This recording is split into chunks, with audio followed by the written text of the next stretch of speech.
আমরা যারা আমজনতা, আমরা খুব সাধারণ দৃষ্টিতে মনে করি যে আগামীতে যে নির্বাচন হয়ে যাচ্ছে, সেই নির্বাচনে ব্রুট মেজরিটি নিয়ে বিএনপি ক্ষমতায় আসবে। বিএনপির যারা নেতাকর্মী রয়েছেন তাদের কথা হলো যে আগামীতে যে সরকার গঠন করবেন আ বিএনপি নেতৃবৃন্দ, সেই সরকারের প্রধানমন্ত্রী হিসেবে থাকবেন জনাব তারেক রহমান।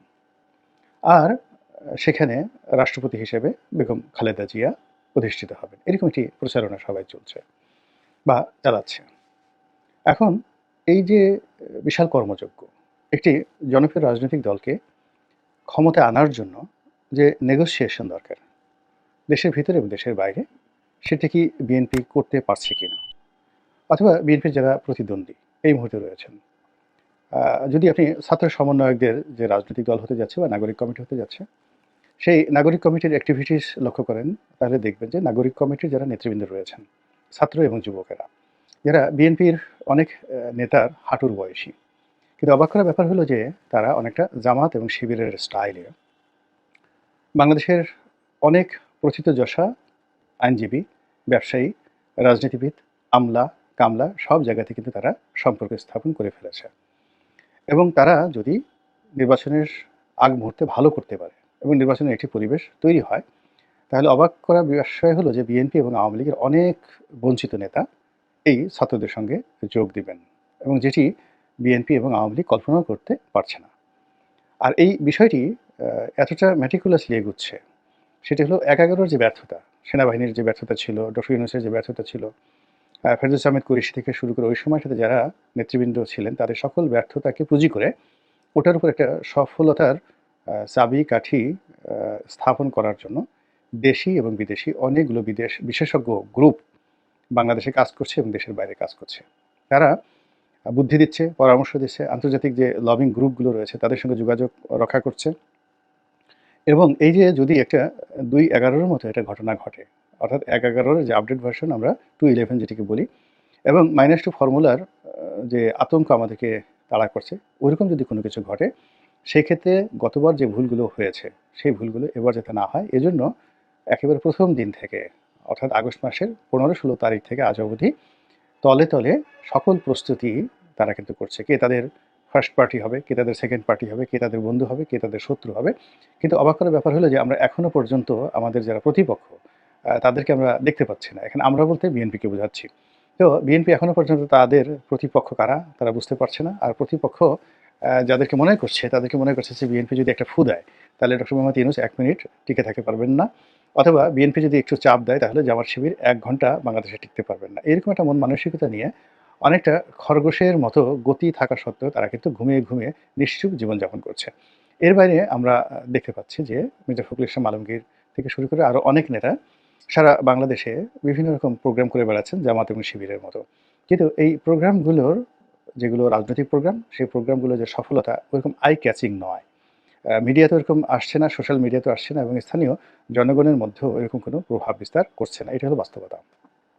এবং এরই মধ্যে একটি তাদের যে যুগান্তকারী একটি প্রোগ্রাম যেটি তারা করেছে তিস্তা নদীর পাড়ে। তিস্তার পানি বন্টন চুক্তি বাস্তবায়নের জন্য ভারতের বৈষম্যমূলক নীতি এবং ভারতের প্রতি চাপ প্রয়োগ করার জন্য তারা তিস্তা পাড়ে যে বৈঠকটি করেছে বা সমাবেশটি করেছে, সেখানে নেতারা যে কথাগুলো বলেছেন, তারপরে তাদের যে লক্ষ্য এবং উদ্দেশ্য স্পষ্টতই মনে হচ্ছে যে তারা দিল্লির যে আনুকূল্য এটি একদম চাচ্ছে না। এবং দিল্লির সঙ্গে কার্যত এখন মনে হচ্ছে তাদের সম্পর্কটা একেবারে তলানিতে রয়েছে এবং দিল্লিও বলতে গেলে তাদের আ কোনো দিক থেকে তারা বিএনপির সঙ্গে রেসপন্ড করছেন বলে আমার কাছে মনে হচ্ছে না।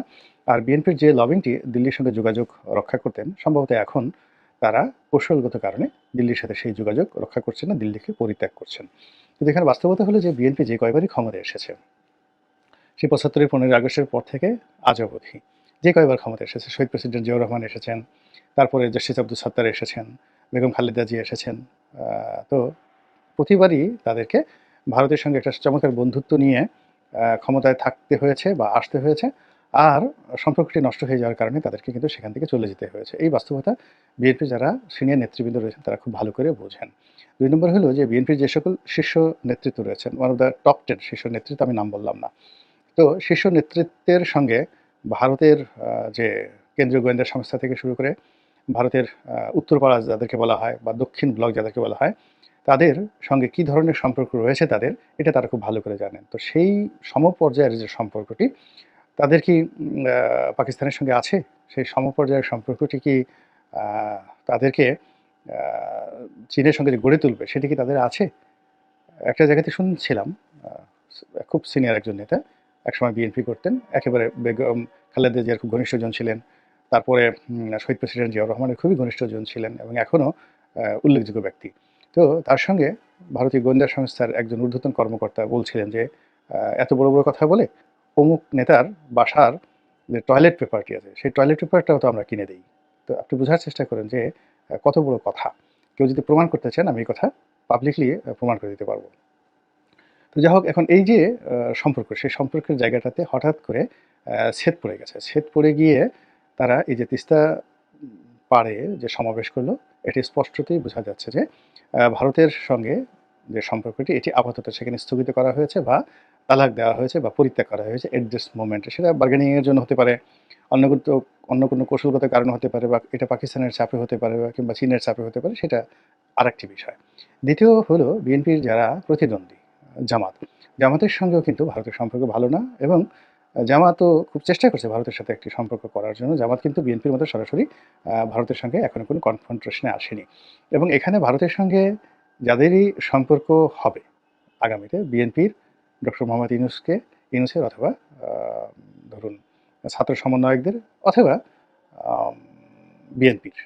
তো এই ৪ টি গ্রুপের যারাই দিল্লির আনুকূল্য চাইবে, তাদের সবাইকেই মানে ১ম শর্ত হিসেবে আওয়ামী লীগকে অ্যাবজর্ব করতে হবে। হয়তো শেখ হাসিনাকে নয়, কিন্তু আওয়ামী লীগকে রাজনৈতিক ক্ষমতায় পুনর্বাসনের দায়িত্ব নিতে হবে, যেটি বাংলাদেশে এই মুহূর্তে খুবই ঝুঁকিপূর্ণ, খুবই ঝুঁকিপূর্ণ। এর কারণ হলো, আওয়ামী লীগের জনসমর্থন আছে, এটা সত্য। কিন্তু যেই মুহূর্তে জামাত আওয়ামী লীগের পক্ষে কথা বলবে, বাকি ৩ টি বৃহৎ শক্তি একেবারে ১০ মুখে জামাত শিবিরের ১৪ গোষ্ঠী উদ্ধার করবে। বিএনপি যদি আওয়ামী লীগের পক্ষে একটা কথা বলে, সঙ্গে, সঙ্গে বাকি দলগুলো তাদের পক্ষে, যাকে বলা হয়, মুখ খুলতে শুরু করবে, এবং এই ঝুঁকির কারণে মূলত কেউ দিল্লিমুখী হতে পারছে না। আর দিল্লির ১ নম্বর শর্ত হলো, যেভাবে হোক আওয়ামী লীগকে রাজনীতিতে পুনর্বাসন করতে হবে, এবং আওয়ামী লীগ ছাড়া যদি কোনো ইলেকশন হয়, কোনো রাষ্ট্র ক্ষমতা হয়, তার বিরুদ্ধে দিল্লি সর্বশক্তি নিয়োগ করবে। এখন পর্যন্ত তাদের আচার-আচরণে ঐরকমই মনে হচ্ছে। এর কারণ হলো যে, আমাদের দেশে পাকিস্তানের সঙ্গে যখন প্রচণ্ড যুদ্ধ চলছিল, সেই পাকিস্তান জমানাতে, তখনও কিন্তু ভিসা বন্ধ হয়নি। তখনও কিন্তু সীমান্ত বন্ধ করে দেওয়া হয়নি, এবং এখন যে ঘটনাগুলো ঘটছে, এটি বাংলাদেশ এবং ভারতের সাথে যে শত বছরের সম্পর্ক, সেই শত বছরের সম্পর্কের মধ্যে সবচেয়ে একটি খারাপ সময়। তো এই খারাপ সময়টিকে মোকাবেলা করার জন্য বিএনপির যে প্রস্তুতি, সেই প্রস্তুতি আমার কাছে সন্তোষজনক মনে হচ্ছে না। এই কারণে মনে হচ্ছে না যে, ঠিক আছে, দিল্লির সঙ্গে সম্পর্ক নাও হতে পারে, যেটা মালদ্বীপে হয়েছে, যেটা নেপালে হয়েছে। কিন্তু এই সম্পর্ক নষ্ট করার আগে নেপাল এবং মালদ্বীপের যারা রাজনীতিবিদ, তারা এমন পর্যায়ে চীন এবং পাকিস্তানকে, বা চীন এবং আমেরিকাকে, চীন অথবা অন্য তাদের যে বন্ধু রাষ্ট্রগুলো রয়েছে, এন্টি আমেরিকা বা এন্টি ভারত, তাদেরকে একেবারে আনকন্ডিশনালি সকল রকম লজিস্টিক সাপোর্ট দেওয়ার মতো কৌশলগত একটি সম্পর্ক তারা আগে স্থাপন করে নিয়েছে। যেমন দিল্লির সঙ্গে শেখ হাসিনার একটি কৌশলগত সম্পর্ক ছিল। ফলে মোদির রান্নাঘরে ঢোকা, তারপরে শেষে বাংলাদেশের গণভবনের রান্নাঘরে ঢোকা মোদির জন্য এটি কোনো বিষয় ছিল না। কিংবা আগে যে রাষ্ট্রপতি ছিলেন, সেই রাষ্ট্রপতির জন্য ইলিশ মাছ রান্না করা নিজের হাতে, তারপরে আবার সেই ইলিশ মাছ এক টেবিলে বসে খাওয়া, এই জিনিসগুলো শেখ হাসিনা করেছেন। এটা ফ্যামিলি ফেলোশিপ।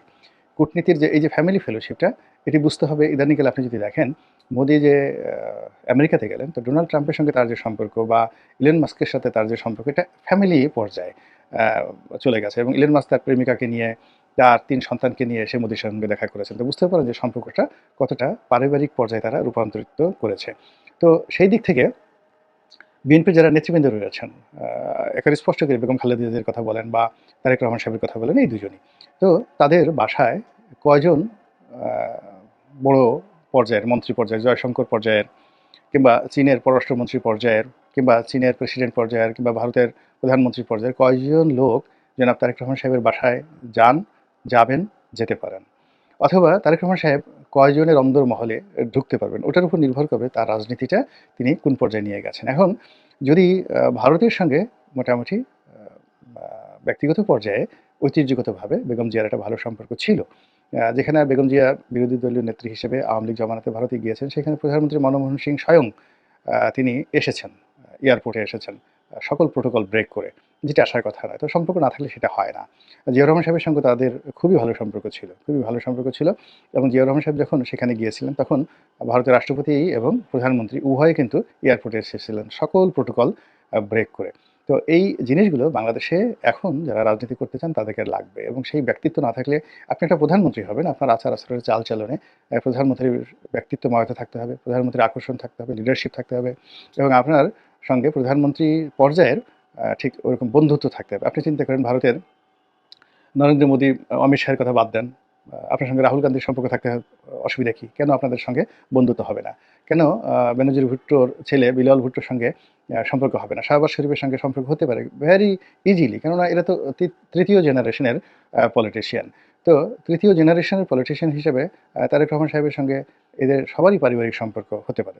জয়ের বন্ধু যদি, ভুটানের রাজা যদি জয়ের ব্যক্তিগত বন্ধু হতে পারে, তো সেক্ষেত্রে যাকে বলা হয়, বা ডোনাল্ড ট্রাম্পের মেয়র জামাই যদি জয়ের সঙ্গে সম্পর্ক থাকতে পারে, কুশনারের সঙ্গে সম্পর্ক থাকতে পারে, সেখানে ঋষি সুনাক থেকে শুরু করে বর্তমান যিনি ব্রিটেনের প্রধানমন্ত্রী রয়েছেন, তারা তো একসময় রাজপথে ছিলেন, তাদের সবার সঙ্গে জনাব তারেক রহমান সাহেবের একটা ব্যক্তিগত বন্ধুত্ব থাকতে পারে। তো এই বন্ধুত্বের ওই জায়গাটা যদি না থাকে, আপনি সরাসরি চেষ্টা করলেও ডোনাল্ড ট্রাম্প বা যাকে বলা হয় মিস্টার শি জিনপি, যিনি এখন চীনের প্রেসিডেন্ট রয়েছেন, তিনি তার সঙ্গে বৈঠক এত সহজ হবে না। কিংবা ধরুন মোহাম্মদ বিন সালমানের সঙ্গে খুব ইজিলি আপনার একটা বন্ধুত্ব হতে পারে, তারেক রহমান সাহেবের একটা বন্ধুত্ব হতে পারে, এবং সেই বন্ধুত্বটা যদি না থাকে, সেই বন্ধুত্বটা যদি না থাকে, যারা এই মুহূর্তে পৃথিবী চালাচ্ছে না থাকে, তাহলে আপনি কি করে আশা করেন, বা আমরা কি করে আশা করি যে খুব দ্রুত এখানে একটা রাজনৈতিক পট পরিবর্তন হবে, একটা ইলেকশন হবে, আর অমনি জনাব তারেক রহমান সাহেব দেশের প্রধানমন্ত্রী হয়ে যাবেন?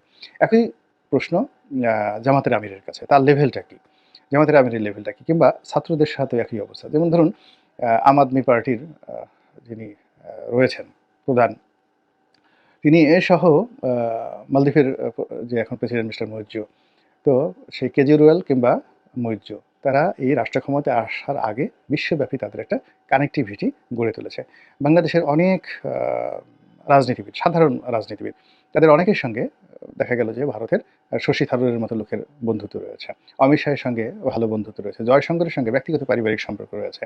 এখন বিএনপির কয়জন নেতার বা জামাতের কয়জন নেতার গ্লোবালি তাদের ধরেন ভারতের সঙ্গে না থাকুক, আপনি বাদ দেন ভারতের, তাদের কজনের সঙ্গে পাকিস্তানের কতজনের ব্যক্তিগত পর্যায়ের সম্পর্ক রয়েছে, চীনের কতজনের ব্যক্তিগত পর্যায়ের সম্পর্ক রয়েছে, দুবাইয়ের তাদের কি কানেক্টিভিটি রয়েছে, এখন তাদের সৌদি আরবে কি কানেক্টিভিটি রয়েছে, ইউরোপে তাদের কি কানেক্টিভিটি রয়েছে। এখন এই কানেক্টিভিটিগুলো যদি না থাকে, তাহলে রাষ্ট্র চালানোটা এত সহজ হবে না, এত সহজ হবে না। আপনি চিন্তা করুন যে ডক্টর মোহাম্মদ ইউনূস সারা পৃথিবী তছনছ করে এসে এত মানুষের সাথে সম্পর্ক করে, তারপরেও তিনি এখন দৈনিক ১১ বালতি পানি খাওয়ার মতো অবস্থার মধ্যে পড়েছেন। ফলে কি হলো, রাষ্ট্র চালানোটা খুবই একটা কঠিন একটা বিষয়। দেশের ভিতরে যেমন আপনার জনপ্রিয়তা থাকতে হবে, তার সঙ্গে সঙ্গে জনভীতি থাকতে হবে, যেটি ডক্টর মোহাম্মদ ইউনূসের ছিল, কিন্তু প্রশাসনিক দক্ষতা নেই।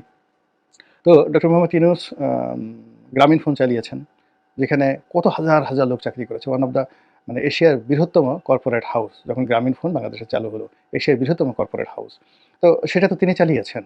গ্রামীণ ব্যাংকের মতো একটা গ্লোবালি রেপুটেড প্রতিষ্ঠান চালিয়েছেন, এবং তার গ্রামীণ টেলিকম থেকে শুরু করে অন্যান্য কর্পোরেট হাউসগুলো তিনি চালিয়েছেন, এবং আমেরিকাতে, ইউরোপে তার যে ব্যবসা বাণিজ্য রয়েছে, তো এই অভিজ্ঞতা নিয়েও তিনি কিন্তু রাষ্ট্র চালাতে পারছেন না। আর আপনি একটা ছোটো মুদির দোকান কোনোদিন চালাতে পারেননি। আপনি কোনোদিন একটা টেইলারিং শপ চালাতে পারেননি। আপনি একটা ভালো প্যান্ট এখন পর্যন্ত পছন্দ করতে পারছেন না, যে আপনি কোন প্যান্টটা পরলে আপনাকে ভালো মানাবে। আপনি পৃথিবীর একটা ভালো ব্র্যান্ডের নাম জানেন না।